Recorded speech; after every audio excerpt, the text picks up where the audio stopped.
This is the Bahamas Tonight, the Northern Edition. Good evening, all. I'm Shasheena. Rolle. As always, it is so great to have you with us.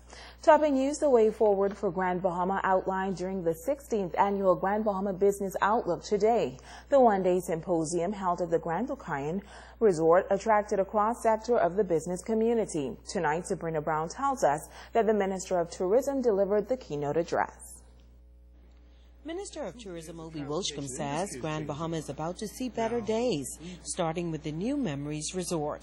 I'm very pleased that come tomorrow, 370 rooms will be opened, and that facility will be having year-round 80% occupancy. I'm very pleased because we're working with a gentleman by the name of Stephen Hunter, who is a very progressive young man who understands what we're trying to do, and who believes that he can help us make a difference. The minister adds that this new property will bring about additional airlift to the island, which will result in sustained economic growth. When May 1st comes around and we have Bahamas Air participating and bringing from 8 cities in the United States, another 14 gateways, bringing to Grand Bahama new business as a part of Vacation Express, also a part of Sunwing, we're going to be causing business to come to Grand Bahama on a year-round basis. And so we will be moving away from that time when we were boom and busting. While many were anticipating some good news about the Treasure Bay Casino, Minister Wilshcombe says the government has yet to make a decision on a new operator for that gaming facility.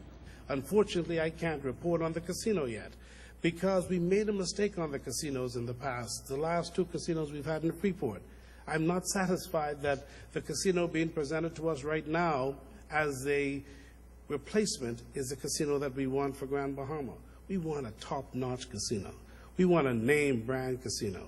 We want a casino just like they have in the capital city, where when you hear the name, you want to come because you know the business is going to be exceptional. He says Grand Bahama can be a hub for travel and trade, but the island must be in a position to compete. I've heard all the debate in the public about the taxes that were proposed by the Ministry of Finance. And I'm not talking about the VAT, that's another subject. I'm talking about the taxes for services.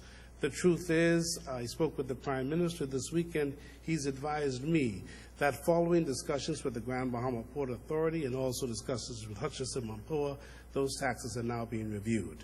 And so, therefore, we expect some changes because we're not going to stop the growth and the development of Freeport Grand Bahama. Similarly, our Director General of Tourism will be sitting down today with Hutchison to talk about the taxes at the airport here in Freeport. It is not acceptable, and I understand maybe the circumstances, but it's not acceptable that our taxes here for turnaround and fuel are 126% higher than any taxes in the entire Caribbean. Sabrina Brown, ZNS Network News. Well, the Minister for Grand Bahama also addressing the Grand Bahama Business Outlook today. The Honorable Dr. Michael Darville noted that the government is working diligently to revive Grand Bahama's economy. Oftentimes, we are tempted to associate good governance solely for what we can see or touch. But we all must be mindful that the state of Grand Bahama economy required much preparation for the way forward. This administration has worked tirelessly over the past 18 months to promote the future development and expansion of economic activity that would result in entrepreneurial and employment opportunities for Bahamians throughout the country, and Grand Bahama is no exception. Said focused attention will be given to a number of issues on Grand Bahama. Of duty-free concessions for East and West Grand Bahama. The passing of new environmental protection laws for the city of Freeport and by extension the entire Grand Bahama. The commencement of the extensive environmental studies for Pindus Point, Lewis Yard and the surrounding areas. The negotiation for real property tax exemption with the Hawksbill Creek Agreement scheduled to expire in summer 2015. The building of the long overdue high school in West Grand Bahama. The construction of a seawall to address the coastal erosion for Smith Point settlement. The final preparation for the business case for the construction of a new state-of-the-art hospital. the construction of a causeway to replace the present Fishing Hole Road, and finally, the construction of the long-awaited fire station. Tonight, attorney Carrie Leonard is once again calling into question the quality of management by the Hutchison-Whampoa Group here on Grand Bahama. While addressing a meeting of the Chamber of Commerce yesterday, the well-known attorney charged that the Grand Bahama International Airport has unrealized potential. Leonard says the airport sits only 2 miles from one of the deepest harbors in the region and is centrally located between South America and Europe. He says because of its ideal location, the airport should be utilized for cargo shipment around the world. I've been told they will not sell any property or give a ground lease for the construction of warehousing at the airport. Just as I am told that when Hutchison-Whampoa was approached by successful fixed base operators to build an FBO, they refused and instead built what can only be referred to as a cheap second-rate FBO owned and operated by, you guessed it, Hutchison-Whampoa. Why turn down a first-rate operator? Is it possible Hutchison-Whampoa's Hong Kong management is afraid that someone might show them up? Why turn away investment for Grand Bahama? This failure to encourage investment penalizes Bahamians. This is not the way a good corporate citizen is to behave.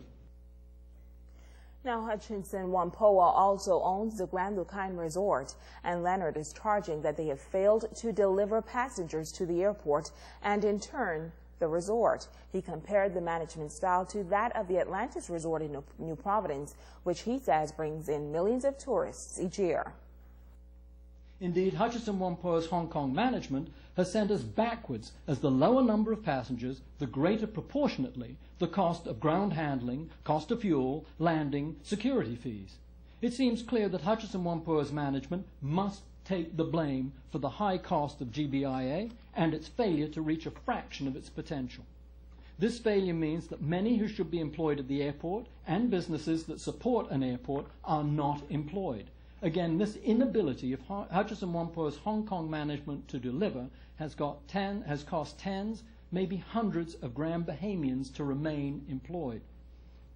Or to fail to provide for them and then they are still unemployed. Well, we contacted Hutchison's office, but no one was available for comment. Stay with us. The Bahamas Tonight, the Northern Edition continues right after this.